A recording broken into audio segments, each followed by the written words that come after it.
Welcome back to the morning show. Let's cut to the chase. Femi is here. Femi, Good morning. Go straight in. I've jumped in and out, haven't I? Yeah. Been here the whole time with you all. So let's take a look at our newspapers. As always, we'll start with our Nigerian papers, and the first among them is, of course, THISDAY. We began today's edition of the morning show looking at the reasons why Nigeria needs a presidential jet, and THISDAY has done the same. It's a front cover story, and in the insides of the newspaper, they've gone into detail the different reasons why Nigeria's president should have a new jet, why the country needs its own or a brand new presidential fleet. I know with my colleagues, Rufai and Vimba, you've both done a good job of explaining the arguments for and against this plane, and why still to this extent, even though this report has been very thorough, there will still be people who have some sort of resistance towards this decision to bring in a brand new presidential fleet.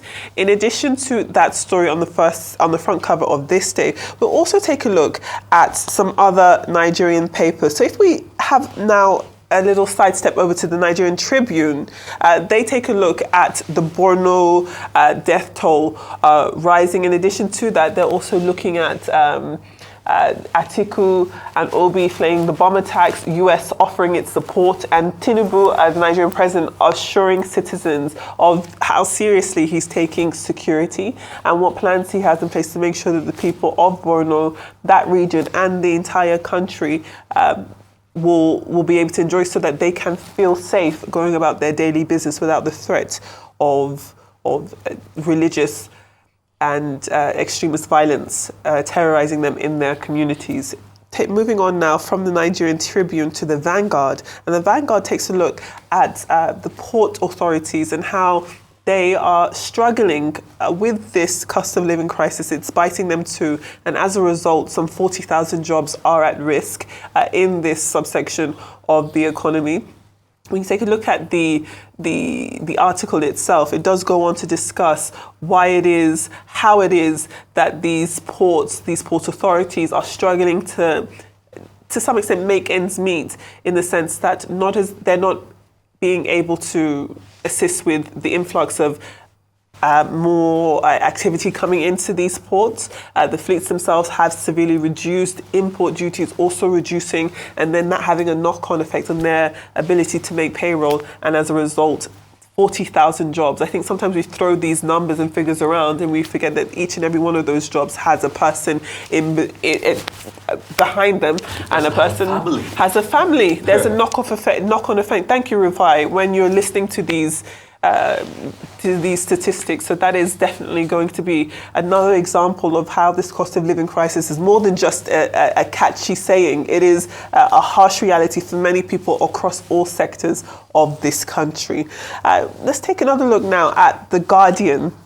The Guardian has lots of different stories. Those pictures looked at ammunition that had been retrieved by authorities in Port Harcourt. But what I would like us to focus on is just that little bit underneath there. You've got the Finance Minister, Wale Edun, there, and just underneath it, there's some conversation about PwC, PricewaterhouseCoopers, and their concerns over Nigeria's 121.6 trillion naira debt.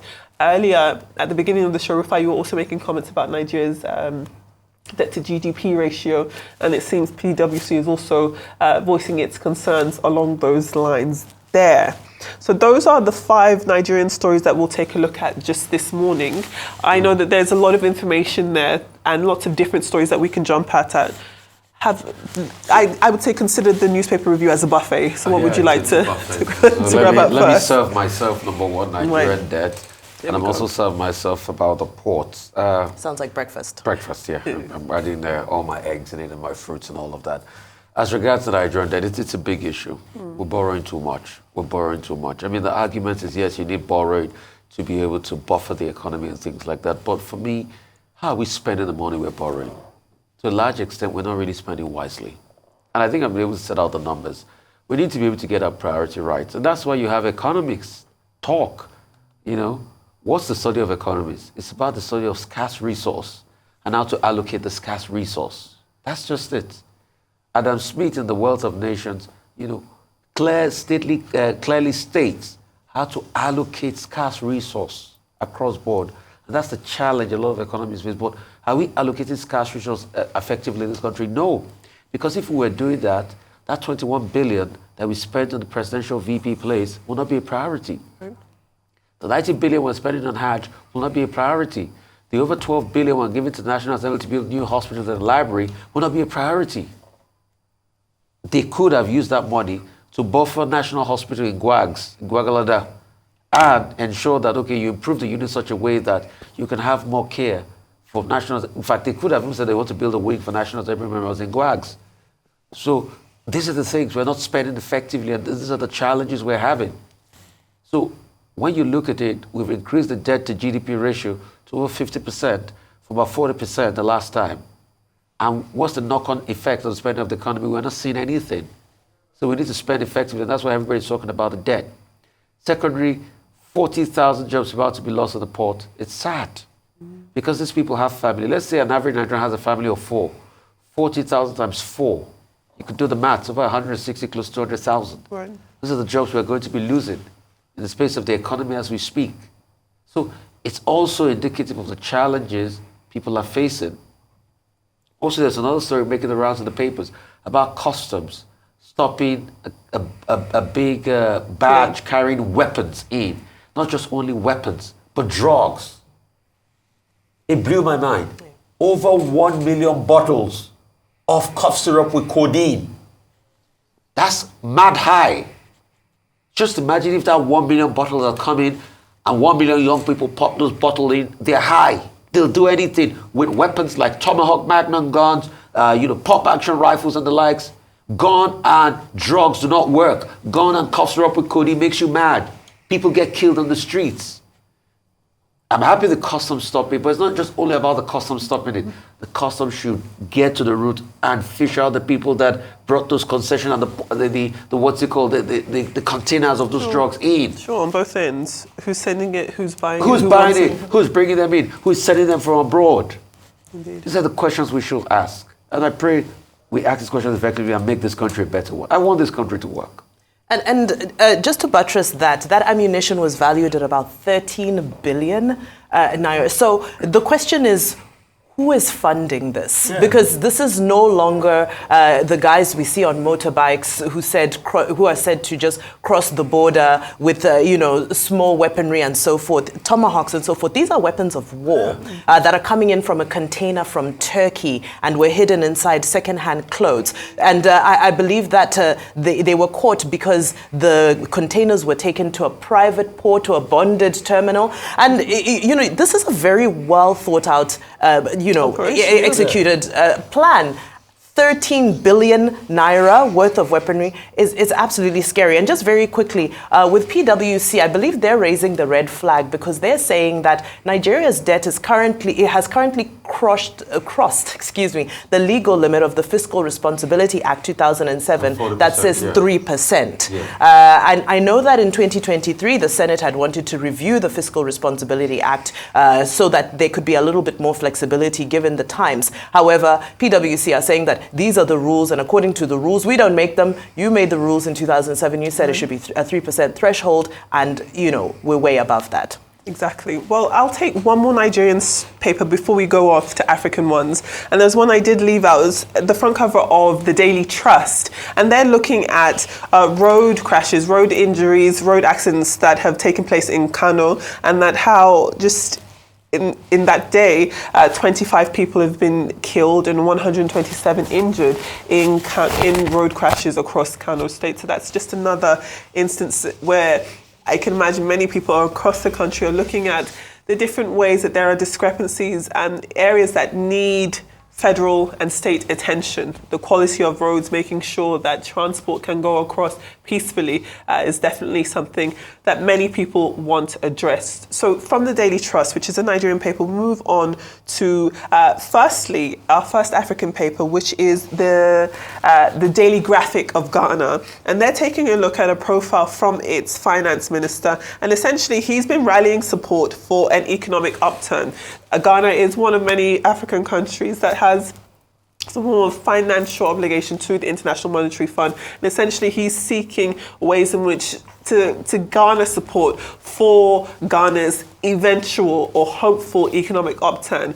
This financial economic situation that we're seeing in Nigeria, across West African countries, is not unique to the continent or to these countries or to the region. It's definitely an international economic downturn that we're facing. But it is interesting to see how different countries, how governments in those countries are looking at ways that they can rally for support in order to restore, or if you can even say restore, or reach some form of economic prosperity.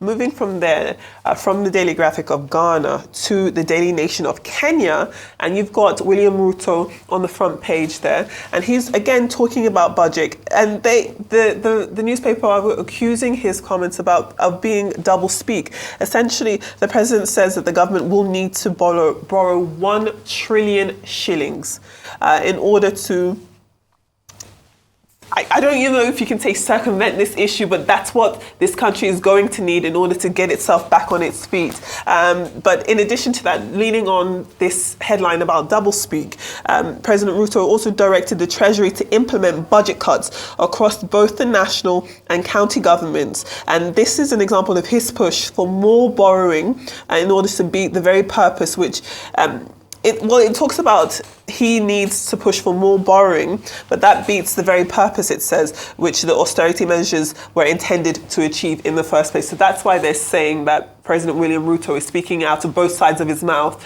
as it pertains to Kenya's budget and its need to raise this 1 trillion shillings. So a couple of things. Number one, what we should now ask the Kenyan people to do, he's called them forward to come talk to him about this budget. Mm-hmm. Then they should have a conversation. How are they going to balance their books? Because the madness that is going on in Kenya, I don't understand. He couldn't get his way with his finance bill to be able to overtax his people. That led to the death of over 23 people. Then how do they balance their books? And is it true that actually it needs about 1 trillion shillings? He says, oh, that money is supposed to be used for farmers, the dairy farmers and other things like that. How are they going to balance their books? But this is also part of the doublespeak of politicians. In one breath, he's saying this. In another breath, he's saying, oh, they have to borrow to be able to run the counties. Mm-hmm. So President Ruto should come out to speak effectively and clearly so that people understand what it is. But I'm not surprised with all the challenges Ruto is having. Because when you look at it, Ruto too was not an easy person. If you remember the days of Daniel Armoy, Ruto was not all that easy. Right. Secondly, is the case of the road crashes in Kano, which is very sad. It also shows the deplorable state of infrastructure in the country. But most importantly, also, we must be able to sensitize our drivers. A lot of driving under the influence in this country. It's a big problem. It is. Vimbai. Very quickly, Kenya and Ghana, common denominator, IMF.